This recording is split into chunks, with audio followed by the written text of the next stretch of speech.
Hai teman-teman, perkenalkan nama saya Joyce Renesti, NPM 221210062. Saya dari Stambuk 2021. Saya merupakan salah satu mahasiswi dari Fakultas Kedokteran Universitas Metodis Indonesia. Di sini saya akan memberikan beberapa penjelasan mengenai luka bakar. Namun sebelumnya, saya akan memberitahu. Nah, apa itu luka bakar? Luka bakar adalah sebuah trauma hasil dari terpapar zat kimia, api, radiasi, atau karena aliran listrik. Perpindahan energi dari sumber panas ke tubuh manusia menimbulkan efek-efek secara fisiologis, bahkan pada beberapa kasus mengakibatkan kerusakan pada jaringan secara irreversibel. Pada luka bakar ini terbagi menjadi 3 klasifikasi. Yang pertama itu ada luka bakar ringan, yang dimana luka bakar ringan ini terdapat pada luka bakar derajat 1 seluas kurang dari 15%, atau derajat 2 seluas kurang dari 2%. Yang kedua luka bakar sedang, yang dimana luka bakar sedang ini terdapat pada luka bakar derajat 1 seluas 10-15%, atau pada derajat 2 seluas 5-10%. Dan yang ketiga yaitu luka bakar berat, yang dimana luka bakar berat ini merupakan luka bakar yang terdapat pada derajat 2 seluas lebih dari 20%, atau pada derajat 3 seluas lebih dari 10%. Atau dapat dikatakan luka bakar berat ini mengenai wajah, tangan dan kaki, alat kelamin maupun persendian, sekitar ketiak, atau akibat listrik, tegangan tinggi, atau dengan komplikasi patah tulang. Nah, pada derajat luka bakar terbagi menjadi 4, yaitu derajat luka bakar 1.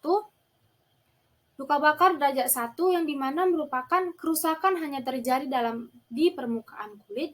Kulit akan tampak kemerahan, tidak ada bula, sedikit odem dan nyeri, dan tidak akan menimbulkan jaringan parut setelah sembuh.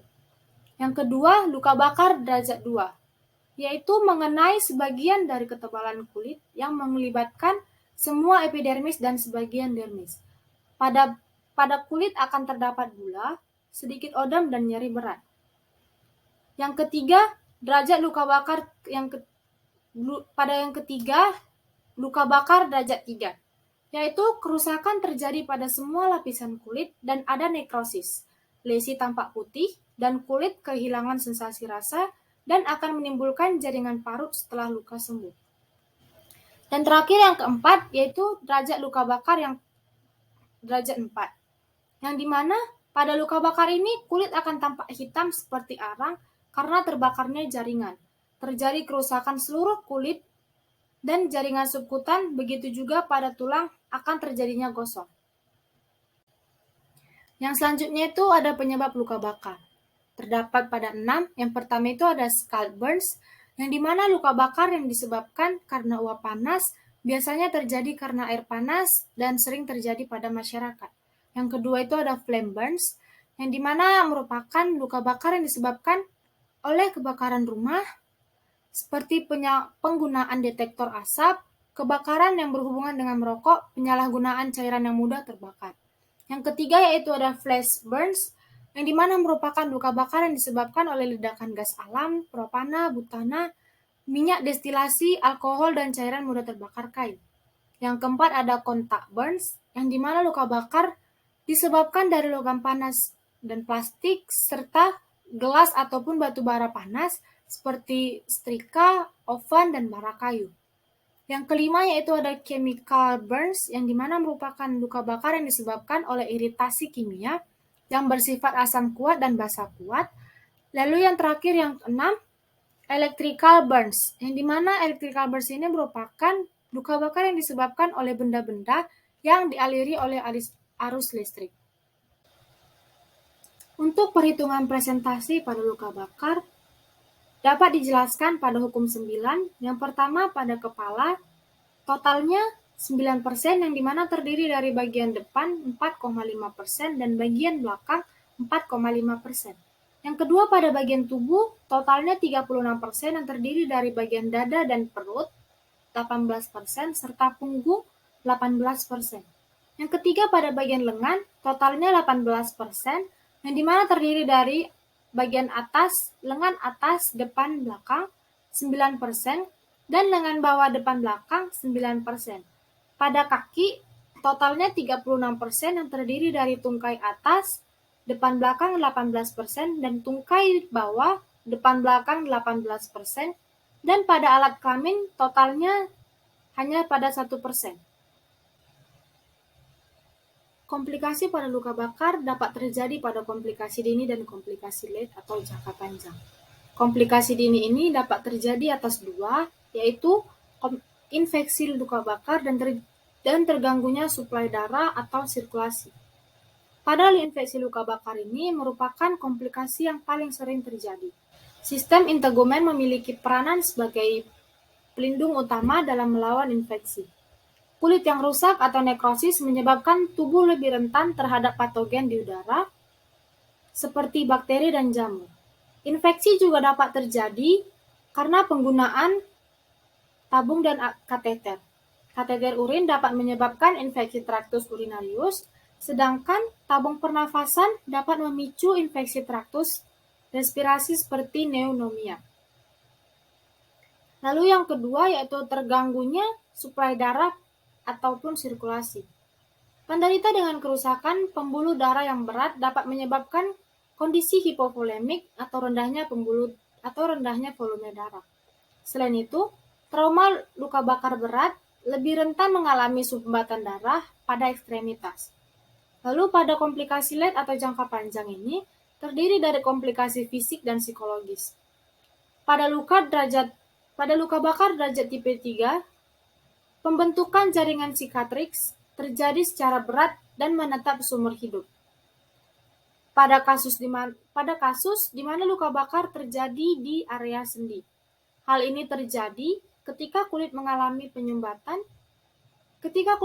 penyembuhan kontraksi atau tertarik secara bersamaan. Pertolongan pertama yang dapat dilakukan pada penderita luka bakar. Yang pertama, yaitu menjauhkan penderita dari sumber luka bakar. Yang kedua, memadamkan pakaian yang terbakar. Yang ketiga, menghilangkan zat kimia penyebab luka bakar. Yang keempat, menyiram dengan air sebanyak-banyaknya bila terkena zat kimia. Dan yang terakhir, yang kelima, yaitu mematikan listrik atau buang sumber listrik dengan menggunakan objek yang kering dan tidak menghantarkan arus atau yang disebut dengan non-konduktif.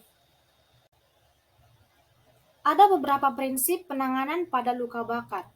Yang pertama itu prinsip pengelolaan penderita trauma, yaitu airway atau jalan nafas, breathing atau frekuensi dan irama pernafasan, circulation, denyut nadi, tekanan darah, serta bunyi napas atau dapat dikaji sirkulasi darah.